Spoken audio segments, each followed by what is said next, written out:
The Conservatives sound very reasonable when they're talking about their budget and the cuts that they're going to impose, but actually it's going to make a real difference to the lives of people throughout Suffolk. And I'm talking to Len and Sarah about some of the things that we know are going to really hurt people.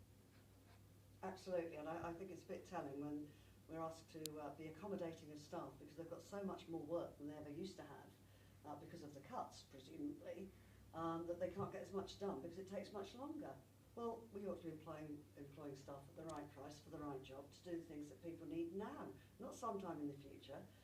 Adult care and children's services can't be delivered some point after they're needed. They're needed at a point of need.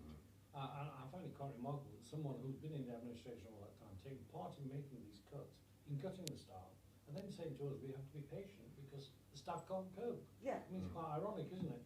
And, you know, this budget showed a whole huge lack of ambition, didn't it? Absolutely. You know, we're in a position now where you have to make cuts, but you could do them constructively so that when money does come in the future, which it inevitably will in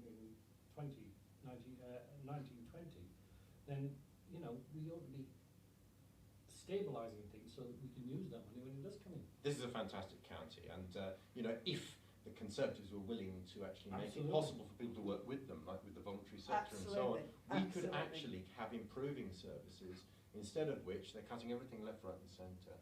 And they are now commissioning the voluntary sector as opposed to working in Well, partnership. supposedly. Yeah, absolutely. But we know from a number of our voluntary sector partners that the specific targets that they've set are not things that some of these organisations can meet because they provide a range of services and that's how they manage to sustain themselves. They can't just provide a service. It's just nonsense. Well, even, I mean, AGK Suffolk, the biggest by far, even they can't actually commission the services that they want.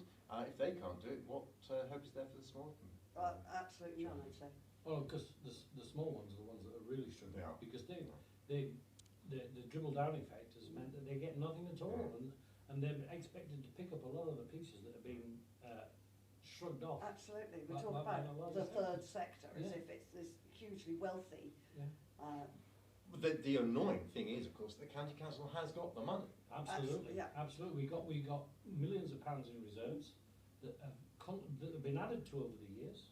Absolutely. And we ought to be spending that money now to invest in the future. I mean, that's what the whole point is. The thing isn't about people like me, it's about the future and younger generations. And we ought to be using those reserves to maintain services so we can bring those on.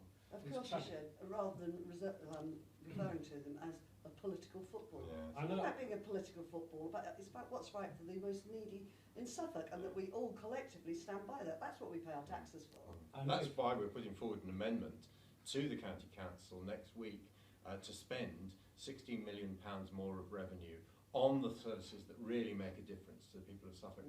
Suffolk has got that money. We can spend it.